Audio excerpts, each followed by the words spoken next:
Press the button, my friend. The Out of Bounds Show is live from the Whiskey 61 Lounge in the Bank Plus studio. Check it out.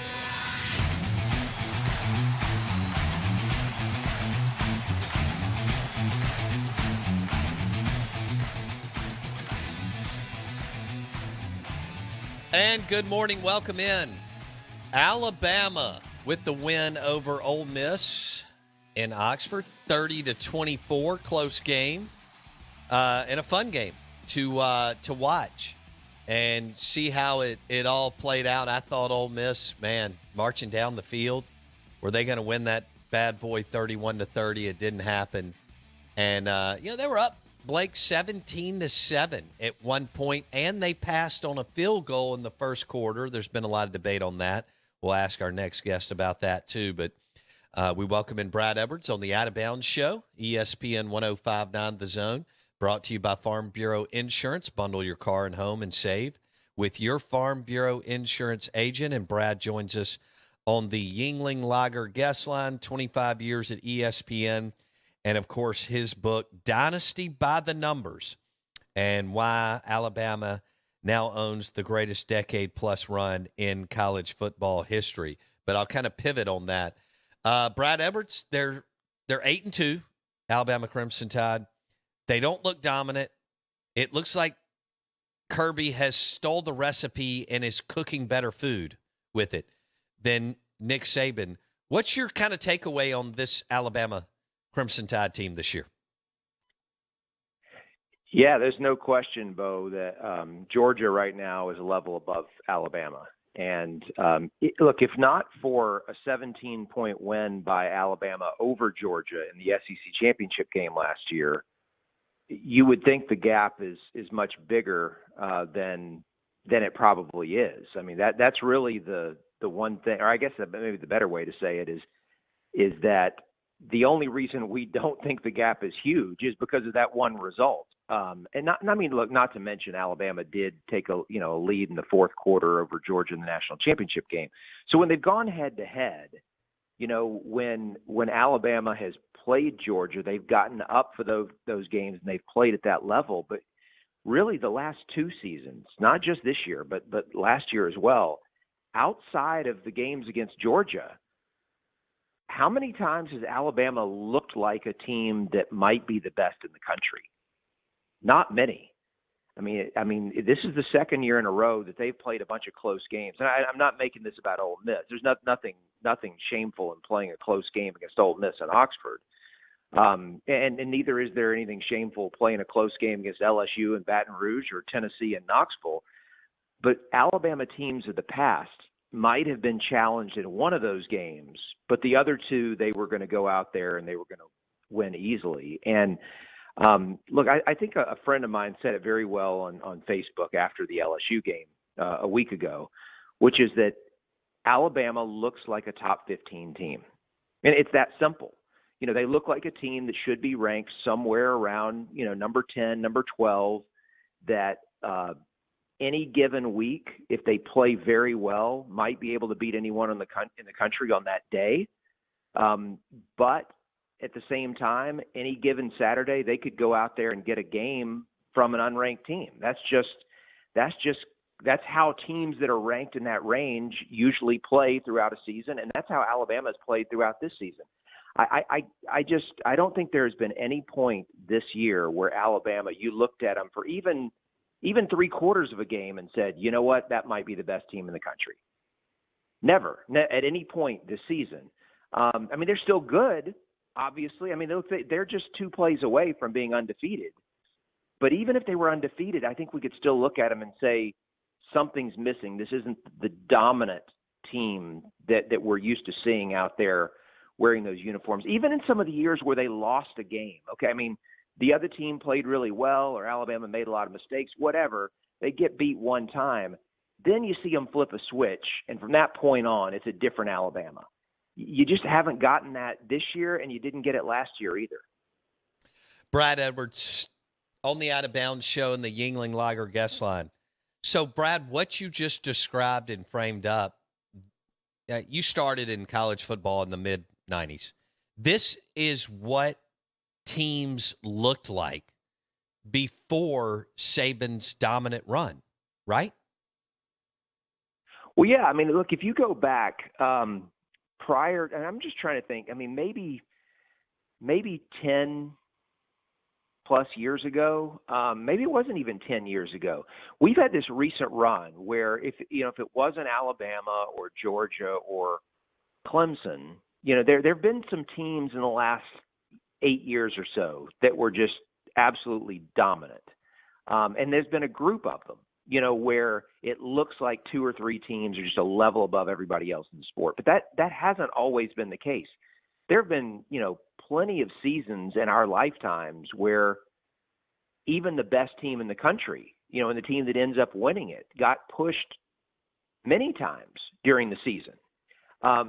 But in very recent years, that's become unusual, where it's like, okay, if you're getting played into the fourth quarter competitively, 3 times in a season, now it feels like you can't be the best team in the country because we've just grown to accept that there's such a big gap between the very best and everyone else. I mean, maybe it's because of the playoff and how rarely we see competitive games even in the semifinals. I mean, when the stage is its biggest, you see that the number 1 and 2 teams quite often are just a level above everybody else, and you're not seeing that from Alabama. Now, all of this said, is it a stretch to think that they still, might not be right there for second best team? Like, I just think Georgia's a level above everybody else. I mean, obviously, losing on the last play of the game in Baton Rouge and Knoxville, I mean, LSU and Tennessee aren't any better than Alabama. Then you look at Michigan, Ohio State. Do I think they're a notch above, that Alabama couldn't beat them? No, I don't. And so maybe it's just Georgia. Maybe this is just a year. And looking, and Georgia had a couple of weeks where they looked pretty ordinary. It was more than a month ago now. But Brad, I don't think they're as dominant as I thought after watching them in person Saturday night. I mean, did they blow out Mississippi State? Yeah. I agree that they are better than everybody else, and Kirby's doing something different than maybe what Bama's doing now. I don't know if it's the Scott Cochran stuff, blah, blah, blah. Younger, more juice. I don't know. Maybe he's hitting on the 5 stars at a higher level than Saban. But, Brad, I still think Georgia's beatable. I wasn't sure about that. They're good, but because they're not dynamic at QB, they're not quite as ferocious as I thought they were going into Saturday night, Brad. So my brother and I were talking about this a week ago, and I said if you look at certain teams that have a quarterback who's elite, like, you figure even if he has a bad day, he's still going to throw for however many yards and touchdowns and whatever, and he's going to carry that team. Stetson Bennett on a good day is going to be as productive as any quarterback in the country. Like, he can make great plays and looks like a guy who should be considered for the Heisman Trophy. But then he has other games, and I don't mean just like a one-off. I mean, several times throughout the season, we'll go out there and throw 2 picks. And I mean, I'll just say this. Now, look, I don't think anybody is suggesting that Stetson Bennett is at Bryce Young's level, right? I mean, they're not the same guy, but they are the quarterbacks of the 2 teams that have kind of been the elite in the SEC for the last few years. And if you go look at Bryce Young's game log, like, just go on ESPN.com or whatever and just look at his stats by game, you're not going to find many that you're going to like, oh, he had a bad game. I mean, I don't even know how few times he's thrown 2 interceptions in a game, but it's not many. But then you look at Stetson Bennett's game log, and just from the last 2 years, forget what he did before that when he, was trying to establish himself as the starter and all that. But I'm just talking about when Georgia has been dominant as a team. He still has. I mean, it seems like it's every other game, every third game, something like that. He goes out there and throws 2 picks, and that to me is kind of. That's what makes me think Georgia is vulnerable potentially in the playoff is that you've seen him do it so often. You know he has it in him to go out there and have a couple of turnovers, maybe even a big one. And if he does it against Ohio State, for example, they could lose. There are a lot of teams that they could play, and maybe even in a 1-4 game in a semifinal, where even if he has a bad game, they're just too much more talented than the other team to be able to lose it. But I'm with you. They are beatable, and I think the quarterback not being dynamic is the reason why. But I tell you what, you look at where Kirby has that program, and it's scary to think what Georgia would be if they ever got a Bryce Young.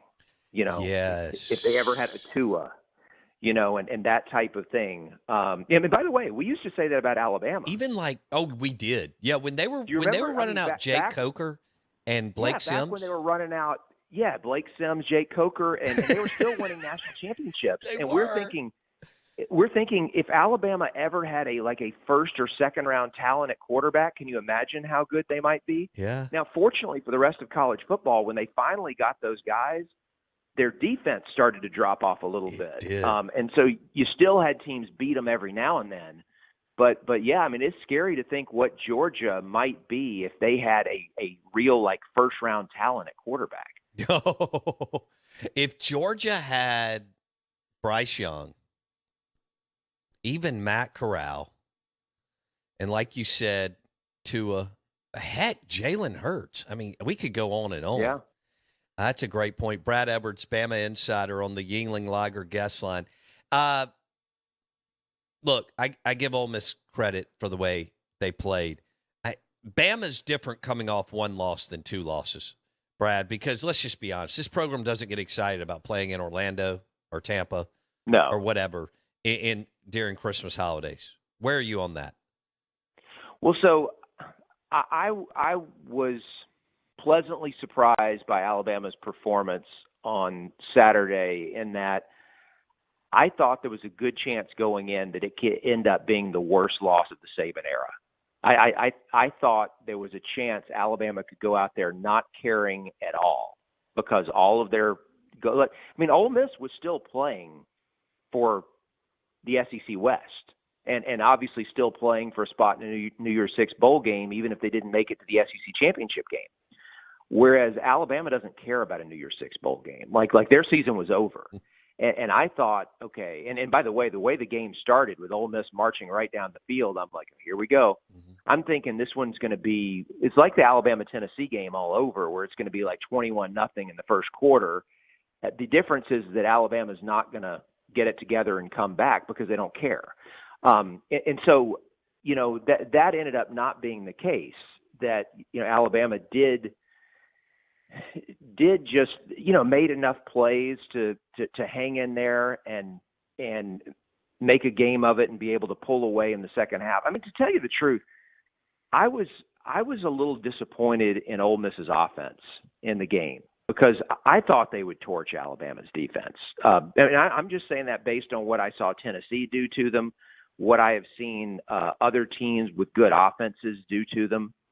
And they're just one of those defenses that is not as good as the sum of its parts. I mean, they've got a lot of really good players out there, but they don't play together. No. They blow assignments. They miss tackles. Pete Golding's he's just not a big-time defensive coordinator, Brad. So what was disappointing to me from the Ole Miss standpoint is that the only thing that Ole Miss really consistently did well throughout that game offensively was to pick on Alabama's corner, number 3, Terry and Arnold. Arnold was only in there because the starter for Alabama was injured on the first play of the game. So Arnold was not supposed to be out there on the field in that game whatsoever. Once he got out there, Kiffin recognized, okay, this is a mismatch. We might not have been able to pick on Ricks, but we can pick on Arnold. And they did. They completed a lot of passes on him all game long. But that was really the only thing that they consistently could go to. And I just figured that Kiffin, knowing, Alabama's defense the way he does and as great of a play caller and schemer as he is, that he would have just had a lot of stuff working. But he didn't. And maybe we should give credit to Alabama. I don't know. But I I was expecting Ole Miss to score at least 40 in that game, and for them to only get 24 and only 7 in the second half, that was really surprising to me. He is Brad Edwards, 25 years at ESPN, Bama Insider on the Out of Bounds show and the Yuengling Lager guest line. Where are we going with Lane? He's grown up. He pivoted. He turned the page. He's been on an unbelievable run at Florida Atlantic and Ole Miss. He kind of resurrected the Alabama program. You get the sense that he absolutely believes he is a national championship caliber coach. What do you see, and where do you think this is going with Lane?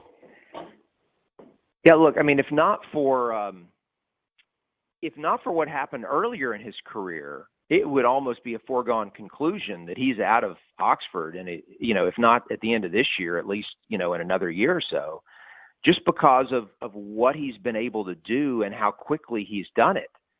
And I mean, you're looking at a really good chance of him having another 10-win season there. Maybe 11 with a bowl game. And when you look at that, and there's just so much to be impressed by, but at the same time, you're like, what's his biggest win? And what is his biggest win at Ole Miss? He's had some good records. At He's Mississippi done a really good State job last year, or he's done a really good job of beating the teams that he should beat. Right, and there's a lot to be said for that, by the way. Sure. I mean, how many teams out there just go out and lose? I mean, even Kentucky last weekend losing to Vandy. Right. Lane hasn't done that, which is great.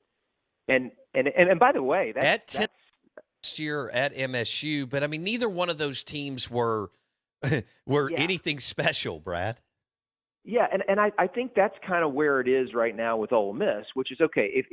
Look, I know how much it means to them to be able to win the West, to get to Atlanta, and that's what they ultimately want to do. I'm not saying anyone expects that, but that's what they want to accomplish there. And in order to do that, you're going to have to win a game or two against a team that's probably better than you, right? And so that's the next step, is that they've got to find a way to win that big one, to win the one that people aren't expecting them to win. But will somebody already have seen enough to make Lane an offer? I don't know. Maybe so, because look, there are a lot of programs that would love to just win the games they're supposed to win. Heck yeah, ask the Texas Longhorns. Well, yeah, I mean, ask A&M, and I mean, not that A&M is going to be looking for a coach. You don't think they will? Might want a new one. All right, hold on. Let's pivot I think on that. it's too much money. Okay, I think it's too much money. So Jimbo should beat UMass this weekend. And then I think LSU comes in and thumps them, because LSU was on a massive hangover last weekend. We see that all the time with 20-year-olds. I mean, Georgia didn't bring their A game to start. Well, I get it. They had just played Tennessee. Got it. All right. With Jimbo, if LSU pounds them, now there is a rumor that there is a meeting today with big wigs, A&M. Not that they're going to do anything today, but there is a meeting talking about where are we and where are we going. If LSU beats them and beats them handily, and Brian Kelly's year one, where they should have, everybody talked about them struggling and being in transition, and now they're going to Atlanta. They're in year 5 with Jimbo. What do you think could play out, Brett? I just think when you're dealing with that much money, that if you're going to spend that, and I realize it's not coming out of the athletic department budget, they're people who have more money than sense that are going to, pay most of that tab. But if you're going to spend that much money to buy someone out of that type of contract, you better be certain that you are guaranteed to get someone that you think is better, right? I mean, and that's the big question. It's not, can you get a better coach than Jimbo? Of course you can, but the bar has been set where the expectation is you should be, contending for the playoff on a fairly regular basis at A&M, and it's obviously not based in history, that belief, but it's just that's kind of where they've been led to, think that they are, based on, a lot of talk by Jimbo and maybe, some recruiting classes whatever. But who is out there that would be willing to take that A&M job that is clearly a level above Jimbo and is going to contend for a national title if he gets that opportunity? That's the big question. Lane, I just all right. Sometimes programs and boosters and athletic directors look at us as things are I know we're about to get in the silly season, but as things unfold here, Brad, sometimes they say, well, if we don't get him now, then Auburn's going to get him or someone else. Do you think that could come into play? Fit, Bo. Like, we talk about fit. I mean, Lane Kiffin in College Station, Texas. I think it fits. Do you? Absolutely. See, I don't get it. I don't buy into that, Brad, the whole fit thing. It would be like before we started talking about this as much, Nick Saban coming in from Michigan State to LSU. Nobody gave a damn. Nobody cares. I heard that from LSU people with Brian Kelly. Dude, people winning when you have programs that attract elite talent, you see it in college basketball all the time. People move around and win from West Coast to East Coast, from Midwest to Southeast to, whatever. I even heard some of that with Calipari going from Memphis to Lexington, well, he's a Northeast guy, blah, blah, blah. I don't. Yeah, okay. I think Lane Kiffin fits at Auburn or Texas A&M because he wins. Well, I think the question for Lane would be, okay, if you're going to leave Ole Miss, I think he's in a really comfortable spot there, making good money, waiting for – I think he's waiting for an opportunity. Maybe he's not. Maybe he's happy there and wants to stay. But if he's waiting for an opportunity, would A&M give you a better opportunity than Auburn? I think it would. I mean, I agree. I'd much – and especially as long as Saban's still at Alabama, even though it can't be that much longer. Of course, Kiffin's buddy Sark is at Texas, so then all of a sudden you're going head to head with him on the recruiting trail and playing him every year, and I just can't see it, Bo. It's not so much that I can't see Lane being interested in a job where you could recruit the type of players that you can at A&M. Right. It's more I just can't see.